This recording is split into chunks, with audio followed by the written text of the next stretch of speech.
If you think the global financial system is still operating normally, then you are already behind the curve.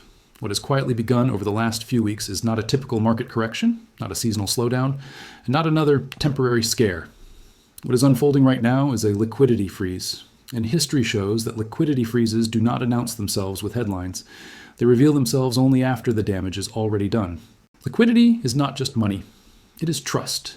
It is the willingness to lend, to borrow, to buy, and to take risk. When liquidity disappears, assets don't fall because they are suddenly worthless. They fall because there are no buyers left.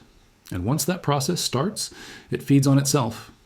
Over the past several days, a series of subtle but extremely dangerous signals have begun flashing across the global financial system.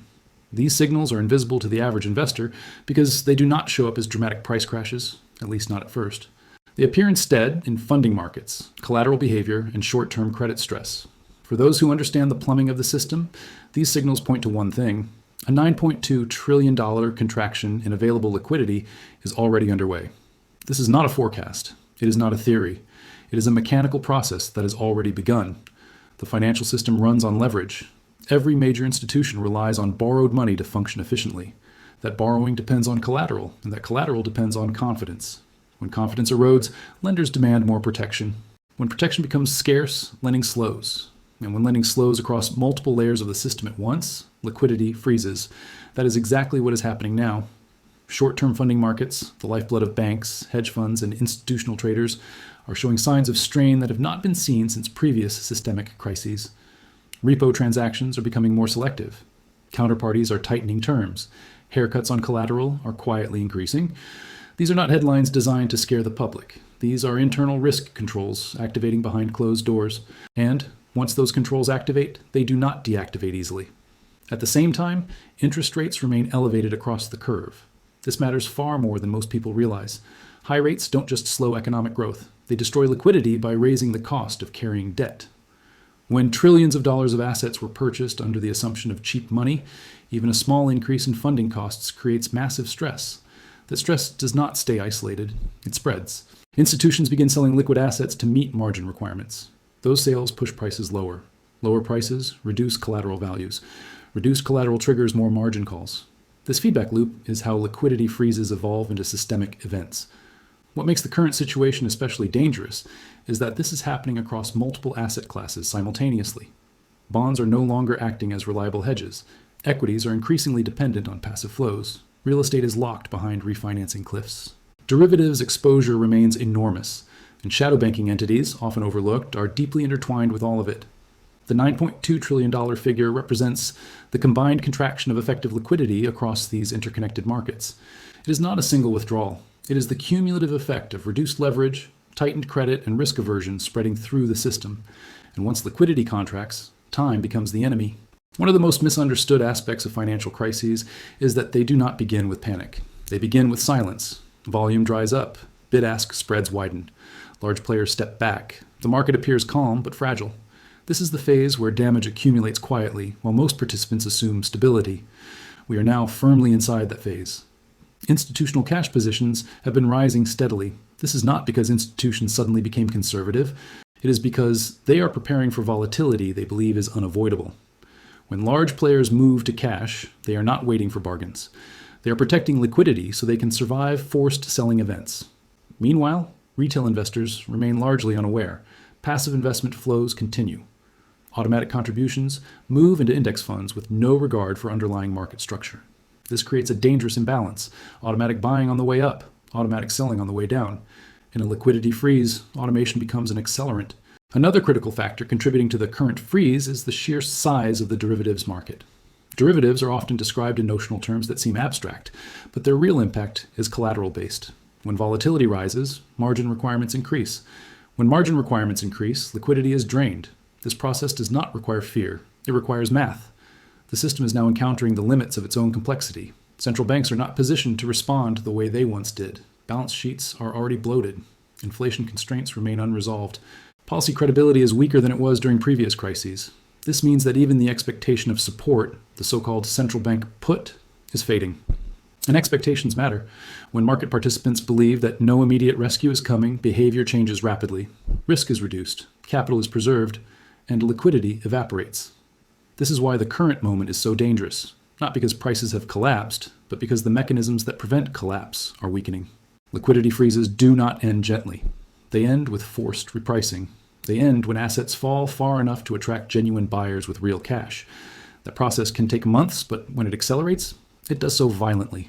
We are not yet at the moment of visible panic. We are at the moment where the system is deciding who will have liquidity when it matters and who will not. The $9.2 trillion liquidity freeze is not a future event. It is a present condition. And understanding that difference is the key to understanding what comes next. When liquidity freezes, the most important question is not why it happened. The real question is where the liquidity went and who is holding it now. Because liquidity never truly disappears. It changes hands. And in every systemic event, those hands matter. The $9.2 trillion contraction we are witnessing is not sitting idle in one place. A portion has moved into cash equivalents, short-term government instruments, and ultra-short duration assets. Another portion has been absorbed through margin calls, collateral haircuts, and forced deleveraging. The rest has effectively vanished from circulation, trapped inside balance sheets that are no longer willing or able to deploy capital. This is the critical shift most investors fail to recognize. In healthy markets, liquidity flows toward opportunity. In stressed markets, liquidity flows toward survival.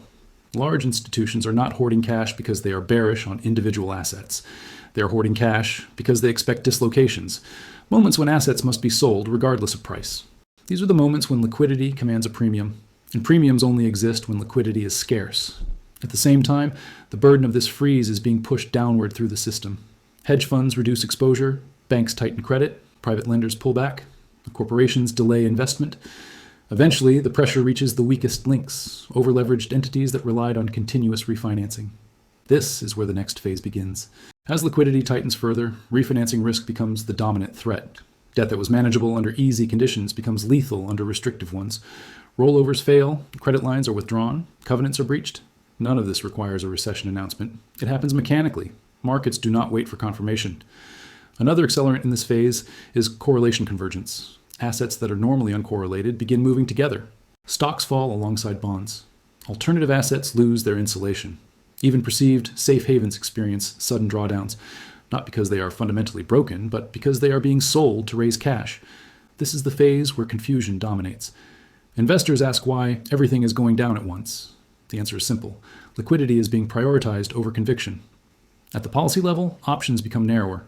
Central banks face a dilemma. Intervene too early, and inflation risks reignite. Wait too long, and financial stability erodes. Markets sense this hesitation.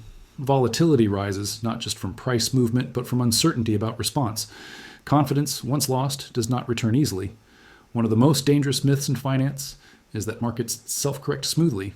In reality, they correct in jumps. Liquidity freezes create air pockets, zones where prices must fall sharply to find buyers. These moves are often blamed on news. But news is rarely the cause, it is the excuse. What truly drives the repricing is the imbalance between forced sellers and absent buyers. Retail investors are typically the last to react. Passive strategies delay recognition. By the time outflows begin, they reinforce the downturn rather than prevent it. Automated selling mechanisms activate. Index rebalancing adds pressure. What looked like stability suddenly becomes acceleration. This is how slow freezes turn into fast events. Importantly, this does not mean the financial system is ending. It means it is resetting. Liquidity freezes are brutal, but they are also clearing mechanisms. They remove excess leverage, they expose weak structures, they redefine valuation. Those who survive them are not the ones with the best predictions, but the ones with access to liquidity when it is scarce. The next phase of this cycle will be defined by selectivity.